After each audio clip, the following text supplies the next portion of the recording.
Welcome to 37 news. చదువుతున్నది శ్యామ్ కుమార్. నిరంతరం వార్తల కోసం చూస్తూనే ఉండండి మీ 37 న్యూస్.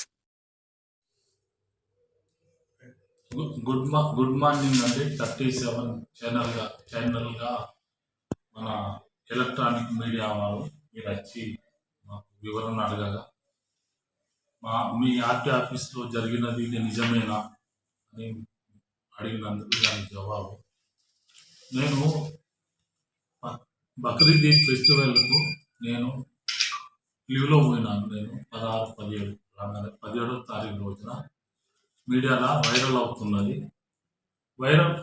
మీడియాలో వైరల్ అయ్యేది ఏందని చెప్పని మేము చూస్తే డీబీఏ అనగా కంప్యూటర్ ప్రైవేట్ సంస్థ వాళ్ళు ప్రతి సంవత్సరం టెండర్లు తీసుకొని సిఎంఎస్ కంపెనీ వాళ్ళు టెండర్ తీసుకొని ఆయన ద్వారా పనులు జరుగుతాయి.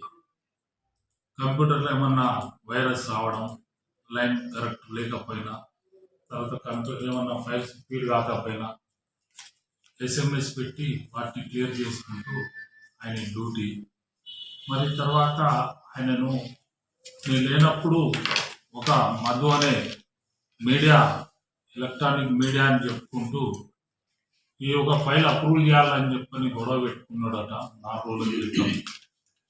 డిపిఐ గారిని వివరణ అడగగా, అవును సార్ నేను చేయనంటే బయట నుంచి ఒక మీడియా వ్యక్తి అయ్యి బీర్ బాటిల్ తీసుకొచ్చి ఫోటో తీసిండు. వెనుక నుంచి వేరే అతను తీసిండు. ముందటైన అడ్డం ఉండి బీర్ బాటిల్ ఇట్లా పెట్టి వెంటనే తీసాడు. నాకు పంపించిన క్లిప్స్ ప్రకారంగా అవి 29వ తారీఖున ఏసీబీ అఫీషియల్స్ మా రవాణా శాఖ కార్యాలయం మీద దాడులు చేసుకున్నప్పుడు నేను లేకున్నా కూడా ఆ రోజు ఆ క్లిప్స్లలో చూస్తుంటే ఏసీబీ ఆఫీసర్స్ కూర్చొని చూస్తున్నారు. చూసేటప్పుడు దాని పక్కనే ఈయన ఆన్లైన్లో కంప్యూటర్లో పనిచేస్తున్నాడు. ఆన్లైన్లో కంప్యూటర్లో పనిచేస్తున్నాడు. మరి ఆ బీర్ ఎట్లా వచ్చింది, ఏమొచ్చింది, క్లిప్స్ మన ఈ కంప్యూటరు సీసీ ఫుటేజ్ ప్రకారంగా చూస్తే అది 7:30కు 6 గంటల నుంచి 7 గంటల మధ్యలో మధు అనే అతను బీర్ బాటల్ తీసుకుని వచ్చి లోపలిచ్చింది. సీసీ ఫుటేజ్లో అది రాలేదు సాయంత్రం అవడం వల్ల. మళ్ళీ పగలొకటి పెట్టి ఎక్కడిదో క్లిక్ చేసి దాన్ని 29వ తారీఖున చేసి అన్యాయంగా ప్రజలను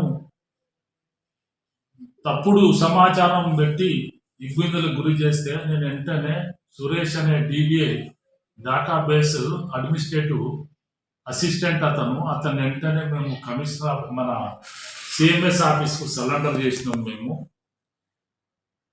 ఇప్పుడు వాస్తవాలుగా మీడియా వాళ్ళు వాస్తవాలుగా వాస్తవంగా ఇచ్చేయాలి కానీ ఒక నిరుపేదగా బతికే ఒక డీబీఐను అన్యాయంగా వైరల్ చేయడం వల్ల ఆయన మీద యాక్షన్ తీసుకుంటున్నాం. మళ్ళీ వెంటనే ఆయన కూడా మేము సిఎంఎస్కు సరెండర్ చేసినాం. ఇది మీకు తెలియపరుస్తున్నాము.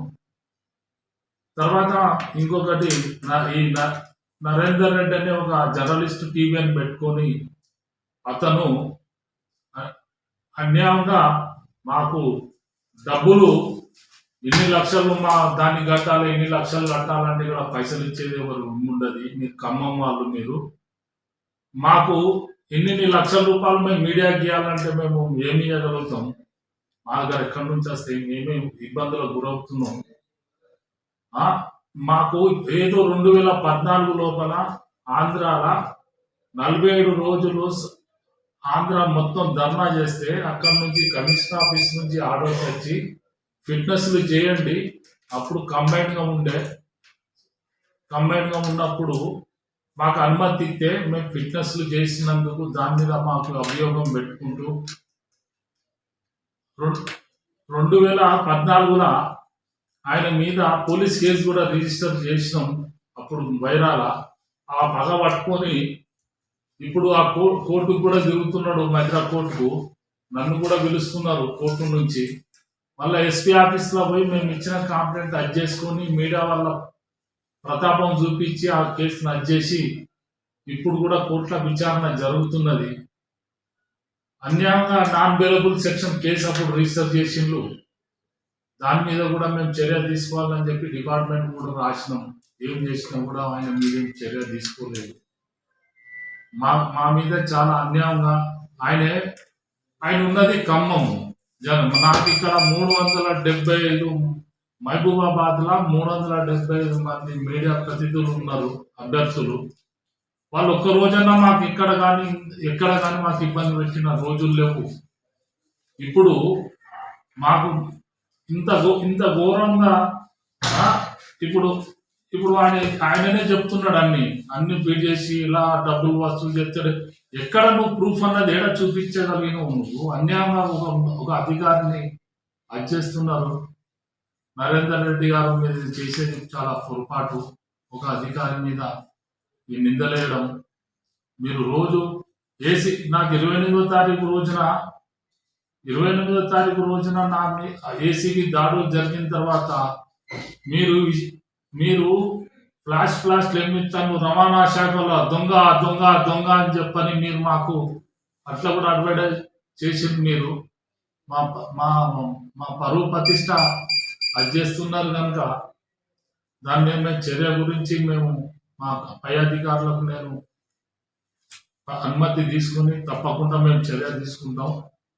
ఇప్పుడు ఆయన మీద మీరు మా డ్యూటీ రిజిస్టర్లల్లా లీవ్ లెటర్ ఎవరిచ్చిండ్రు? మీకు మా ఆఫీస్ నుంచి మీకు ఎండ్ ఆఫ్ ద రిపోర్ట్ మీరు లర్నింగ్ లైసెన్స్లు ఇక్కడ పుల్లయ్య అనే ఎంబీఏ గారు ఉన్నారు. ఆయన మాకు లీవ్లో ఉంటే కూడా మీరు 11వ తారీఖు రావాలని నేను మీటింగ్ పోతున్నా హైదరాబాద్కు కమిషనర్ ఆఫీస్కు అని చెప్పంగా కూడా ఆయన టైంకు రాకపోతే అప్పుడు ప్రజలంతా గొడవ చేస్తుంటే ఇక్కడ డిఎల్ డైరెక్ట్ కూర్చొని పెట్టిండ్రు. ఎల్ఎల్స్ కూర్చొని పెట్టిన తర్వాత సాయంత్రము డిఎల్స్ ఒకవేళ మనం పాస్ అయినా ఫెయిల్ అయినా రాయకపోతే మళ్ళీ ఆప్షన్ పడితే కస్టమర్లకు డబ్బులు కట్టి చెల్లించవలసి వస్తుంది అది అని చెప్పని ఆ ఉద్దేశంగా పనిచేసిండ్రు. ఆఫీస్ ఇక్కడ మాకు కృష్ణారెడ్డి ఉన్ను తర్వాత మాకు వరుణ్ అనే కానిస్టేబుల్ ఉన్నాడు. అతను మెకానిక్ మన ఇంజనీరింగ్ చేసి ఆ గ్రూప్ 1కు ప్రిపేర్ అవుతున్నాడు పిల్లవాడు. మంచి యాక్టివ్గా ఇన్స్పెక్టర్ మాకు అంత నాలెడ్జ్ ఉన్న పిల్లవాడు మాకు దొరికి ఆయనతో అన్ని పనులు మేము చేస్తూనే ఉంటున్నాం. ఇప్పుడు మాకు తెలియజేయనిది ఏమనగా ఈ నరేందర్ రెడ్డి అనే మీడియా అతను మా మీద డబ్బులు మాకు ఖమ్మం ఆఫీస్లా నాకు నెలకు 10,000 రూపాయలు కట్టాలని చెప్పి నా మీద ఒత్తిడి బాగా తెచ్చినా కూడా మేము పైసలు ఇవ్వలేము, మీకు ఏదో ఒక యాడ్ అంటే వస్తుందన్న చెప్పగలుగుతాం తప్పగాని మేము పైసలు ఇవ్వకుంటే మా మీద ఇంత దుర్మార్గమైన చర్యలు గురించి అడ్జేస్తున్నారు. దయచేసి ప్రజలు గ్రహించాలి, అధికారులు కూడా గ్రహించాలి. డబ్బుల మనిషి ఆయన ఎన్నో కేసులలో ఎత్తి ఆయన ఆంధ్రజ్యోతి నుంచి పేపర్ అక్కడ తీసేసిండ్రు.